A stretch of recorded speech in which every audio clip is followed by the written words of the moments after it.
ഇന്ന് ചോറിൻ്റെ കൂടെ എളുപ്പത്തിൽ ഉണ്ടാക്കാൻ പറ്റിയ ഒരു കറിയാണ് കാണിക്കുന്നത്. ചിരങ്ങ താളിപ്പാണ് കാണിക്കുന്നത്. നമ്മൾ ഇലയൊക്കെ താളിക്കുന്ന പോലെ ചിരങ്ങ കൊണ്ട് ഉണ്ടാക്കാൻ പറ്റിയ എളുപ്പത്തിൽ ഉണ്ടാക്കാൻ പറ്റുന്ന കറിയാണ് കേട്ടോ. അപ്പോൾ അതിനായിട്ട് ഞാനൊരു പകുതി ചിരങ്ങ എടുക്കുന്നുള്ളൂ കേട്ടോ. ഇത് വലിയൊരു ചിരങ്ങയൊന്നും എൻ്റെ കയ്യിലുണ്ടായിരുന്നത്. ഇതിന് ഓരോ നാട്ടിലും ഓരോ പേരാണ് പറയുന്നുണ്ടാവുക കേട്ടോ. ഞങ്ങളുടെ നാട്ടിൽ പറയുന്ന പേരാണ് പറയുന്നത്. നിങ്ങളുടെ നാട്ടിൽ എന്താ പറയുന്നത് എനിക്കറിയില്ല. അതുകൊണ്ടാണ് ഞാൻ ഈ സാധനം കാണിച്ചു തരുന്നത് കേട്ടോ. അപ്പോൾ ഇത് നല്ല വൃത്തിയാക്കിയിട്ട് എടുത്തിട്ടുണ്ട്. എന്നിട്ട് അരിഞ്ഞ് വെച്ചിട്ടുണ്ട്. ഇതിനിതാ തക്കാളിയും ഈ ചിരങ്ങയും പച്ചമുളകും, വേറൊരു സാധനം നമുക്കിതിന് ആവശ്യമില്ല.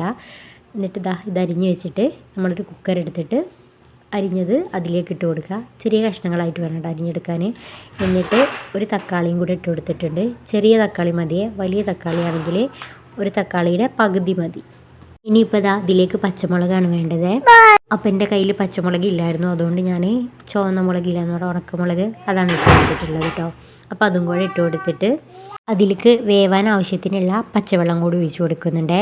നിങ്ങൾക്ക് പച്ചവെള്ളത്തിന് പകരം വേണമെങ്കിൽ നമുക്ക് കഞ്ഞിവെള്ളം യൂസ് ചെയ്യാം കേട്ടോ.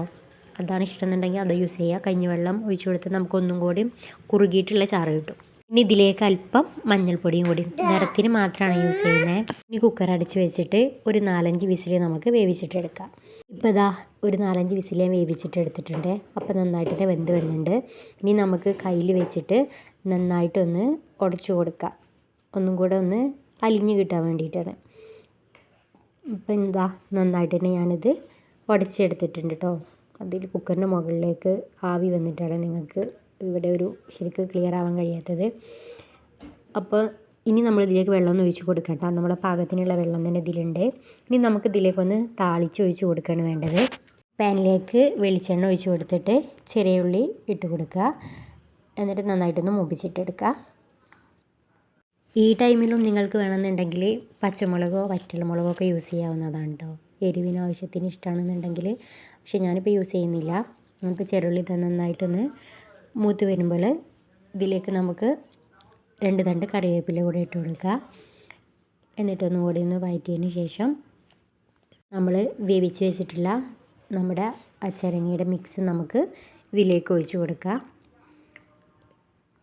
ഇതൊന്ന് ഒഴിച്ച് കഴിഞ്ഞിട്ട് ജസ്റ്റ് ഒന്ന് തിളപ്പിച്ചെടുക്കുക. എന്നിട്ട് തീ ഓഫ് ചെയ്യുക. നമുക്ക് ഇനി ഇത് വേവിച്ചെടുക്കേണ്ട ആവശ്യമൊന്നുമില്ല, ഓൾറെഡി ഒക്കെ വെന്ത് കഴിഞ്ഞതല്ലേ. അപ്പോൾ നമ്മൾ എളുപ്പത്തിൽ ഉണ്ടാക്കാൻ പറ്റിയ നമ്മുടെ ചിരങ്ങ താളിപ്പ് ഇവിടെ റെഡി ആയിട്ടുണ്ട്. അധികം സാധനങ്ങളൊന്നും ഇല്ലാതെ തന്നെ നമുക്ക് പെട്ടെന്ന് തന്നെ റെഡിയാക്കാൻ പറ്റിയ ഒരു കറിയാണ്. ഒഴിച്ചുകറി നിർബന്ധമുള്ള ആൾക്കാർക്ക് പെട്ടെന്ന് തന്നെ നമുക്ക് വീട്ടിലുള്ള ഇത് വെച്ചിട്ട് നമുക്ക് റെഡിയാക്കാൻ പറ്റും. അപ്പോൾ നിങ്ങൾ ആദ്യമായിട്ട് കാണുന്നതെന്നുണ്ടെങ്കിൽ ഈ ചാനൽ സബ്സ്ക്രൈബ് ചെയ്യാൻ മറക്കരുത്.